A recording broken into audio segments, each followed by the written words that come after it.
I do not own where I live. I do, yeah. I own a primary residence, and I've owned one for the last 7-8 years.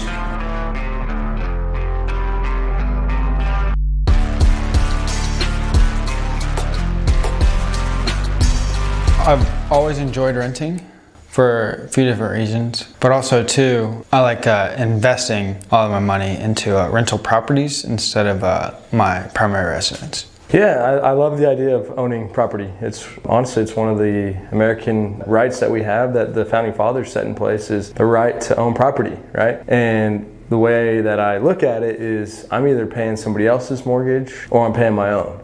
I wouldn't say it's an investment, and I wouldn't say it's a bad idea though. It works out great for a lot of people. Yeah, I think it's great. I think there's a lot of people that have counterpoints and they're valid in some ways. They're not 100% wrong, but they are wrong. Owning a primary residence can 100% be a good investment. And everyone will say, well, it's a liability, it doesn't bring you any money. But the real thing is, are you buying it right? Are you buying into value? The home, if it doesn't bring you an income, it is a liability. My point in saying this is that people who buy their home, they're not investing, they're buying their home. When you make investments, these investments should bring you an income, otherwise they're not good investments. Well, to keep it simple, if it really can resonate, you're either paying it down for yourself or you're paying it for somebody else, right? And that other person's an investor. They're making money on the deal, right? If they played it right.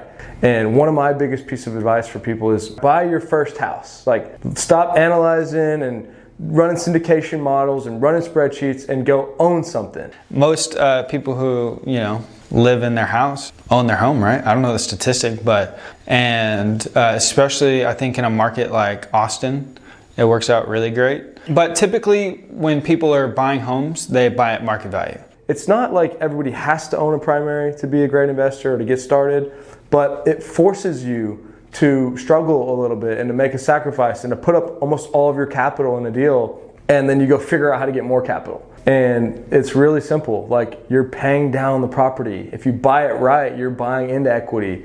It's going up in value. Yes, you're going to pay the taxes. Yes, you're going to pay the insurance. But you have an asset that now goes on the balance sheet to then go to a bank and look good. Where if you just kind of analyzing deals all the time and it's competitive and you don't buy anything, then you're not really building anything. I didn't need a primary home, and I'd much rather go invest that money and try and multiply it as fast as I could. Yeah, I'd probably have couple $100,000 worth of equity that aren't including my down payment, but I have that anyways because I invested it in real estate, and I've been able to multiply that money way longer than, or way much more than I could if I spent it on my primary home, in my opinion. And had I spent it on my primary home, it just means that I wouldn't have been able to buy an investment property.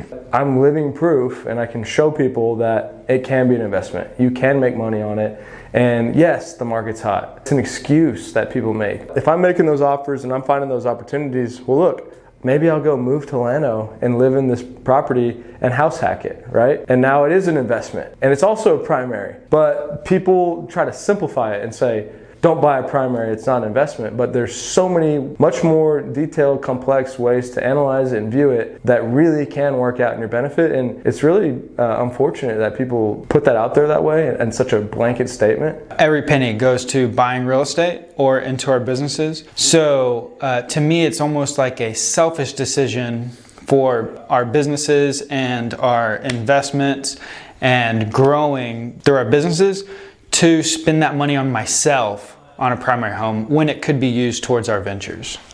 If we're creating controversy here, I'm taking the hit for the team by not buying myself a home, and I spend it on us and our businesses and our ventures. Yeah, so the property's not bringing in income, right? So you're wondering, where's the value? Back to my point, some investor owns this property.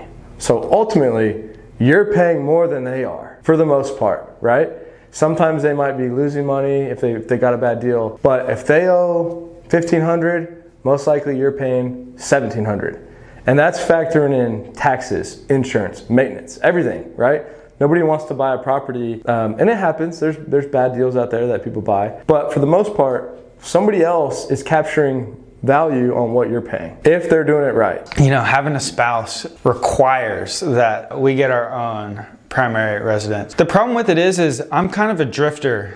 I don't like being in one place for a period of time, or for like an indefinite period of time. I like moving, and I like the ability to move. Renting, it always provides me the option. Primary home could be the same thing. However, it could create this endless cycle of having to buy primary homes if you have to live or own where you live. And yeah, you could save money on leasing versus buying, but you have to be hunting for an opportunity. And it all works together. Like, how much time, how much effort, are you making offers, are you capturing value? Then make your decision. But don't just have this blanket statement of, don't buy your primary residence. I mean, when you have a mortgage, most of your payments initially are going straight to interest. You know, what, $100, $200 here or there. Over the years, it builds up, you know, from the weight of interest and principal. So most of your payments when you first buy a house are not going into your pocket anyways. Taxes and insurance definitely are not. It's just really special when you can see how it can play out, and you're owning a property, call it $400,000, like this office space that we have. And personally, I think it's going up 10% a year. So about 40K at least. So break that down monthly, a couple $1,000s a month just to own this property. That's pretty sweet. So with all the properties that we own, we collect probably about $100,000 worth of rents from them. That's $1.2 million a year. And you know, portions of those are principal, interest, taxes, insurance. We pay management fees, maintenance costs, vacancy, make ready, so on and so forth. But there is a lot left over. And so all of my investments, the way I look at it, because I pay half of my rent, it comes out to like $1,300 a month with rent payment and utilities and whatnot. So it cost me $1,300 to live in this really nice house. I easily get that from all my investments, so I am living for free. So you go buy your primary, call it, you're making $1,000, $2,000. Obviously, you got to buy right, you got to be in a good market, all those things, and then start working on the next deal. And maybe you move out and then rent this one or Airbnb it or bounce around between both of them. It gives you options and flexibility, and it gives you creativity to go drum things up. Well, if you're just leasing, hey, where do I pay my rent every month? It's a way to diversify. Back to what I was saying, where there's something to it where you put it all up and you got nothing and you got to go figure it out over here. You get more creative and you're less comfortable, and I think that's good as an investor. So ultimately, I would say it depends on how you're viewing it and what you want to do with the money, but I'm a big believer, as I've mentioned many times, in buying below value. Right? So if you buy something for $100K and it's worth $200, meaning it would literally sell for $200,000 on the market tomorrow, you just made $100K, 100% return. So the key is, are you buying below value? Yes, if you're going to pay top dollar and get in a bidding war, then no, it's not a good investment. But if you view it as an investment and you're aggressive and you capture value, 100% it is. I wouldn't say it's smart or dumb. I don't think it's a smart or dumb answer. I think if it's a good fit for you, then great. If it's not a big deal. You're not missing out on a lot. Smart. I'm a big believer in it. I've captured $500,000 in value in living in primary residences. For a lot of people, this is people's only investment. Investments bring you in income. It's either assets or liabilities. The house that someone might live in does not bring them in income.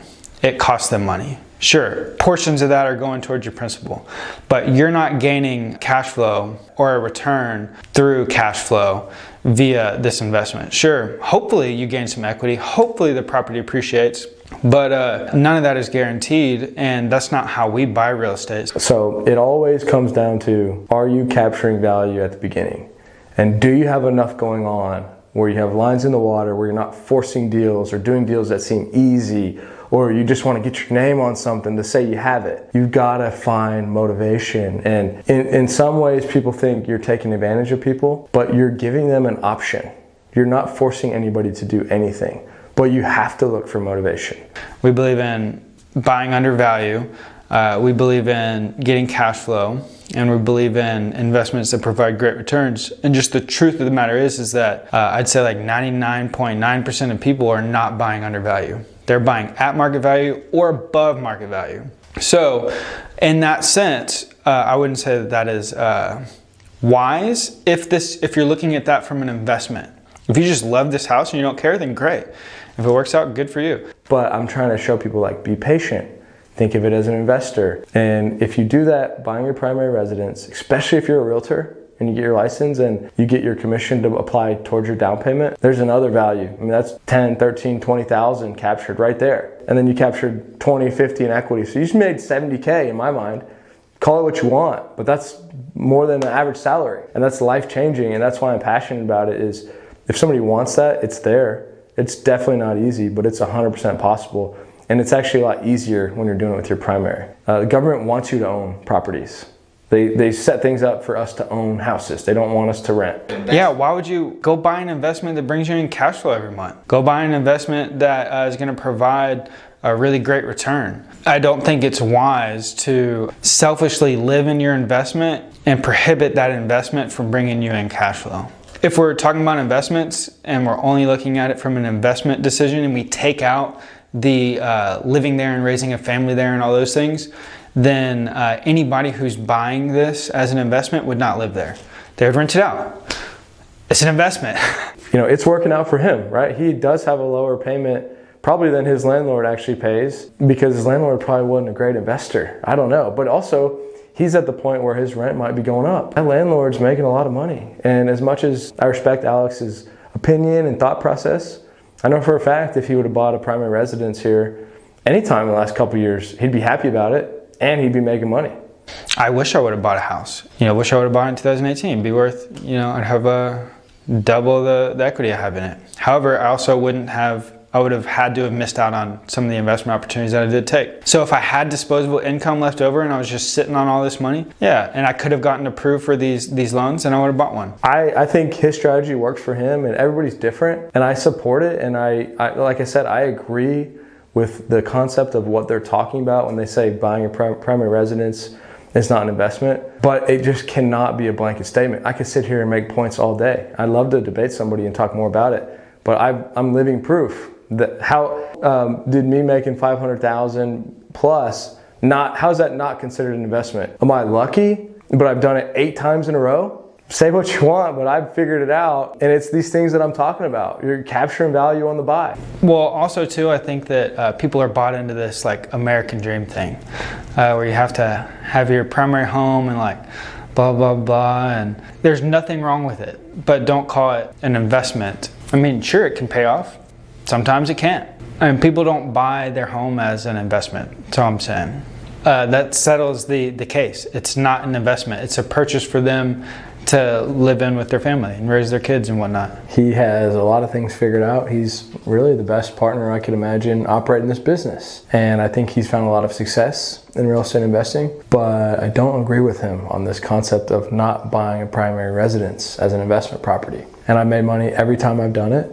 I know how to do it. Alex has never done it, and that's okay. He likes to rent where he's at, and he believes that he's making more money and saving money doing that. I just disagree, and I can show it on paper. I'd be happy to do that.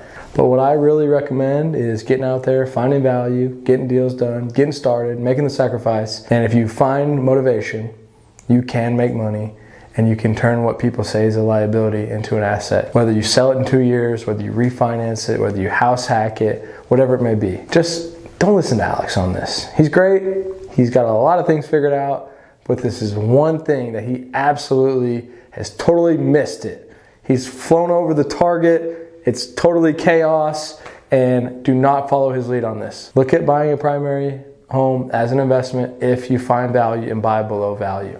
I didn't say that. I'm saying that people don't buy it as an investment. And I don't like the blanket statement that it is an investment or that it's a great investment. And he actually is saying that. We are sitting here with a fund, and I'm the guy that kind of leads up the capital raise in some sense. And I'm telling you to buy a primary residence. It's a great way to get started. Find something where you can house hack. Find a duplex, find a fourplex. It doesn't have to be a single family home. And this blanket statement takes all that out. And it says, invest your money in these deals and put it here and don't live where you invest. And I simply do not agree with it. I've never heard him say that buying a home is not a good idea. I think it's safe to say that 99% of people who buy a primary home pay at market or above market value. Therefore, if 99% of people are not doing that, then the blanket statement would be more on this side with the 99% that they're not buying it as an investment. Trying to build my net worth and build a balance sheet where we can go and get loans with people, right? And when we buy these apartments, you got to show a balance sheet, and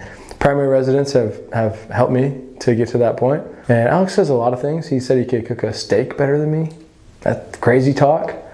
I think he says that he could do more push-ups than me. Come on, we'll go right now. So you got to take everything he says with a grain of salt, but when he's cooking his steak, sometimes he puts too much salt. So be careful when you take the bite of that steak.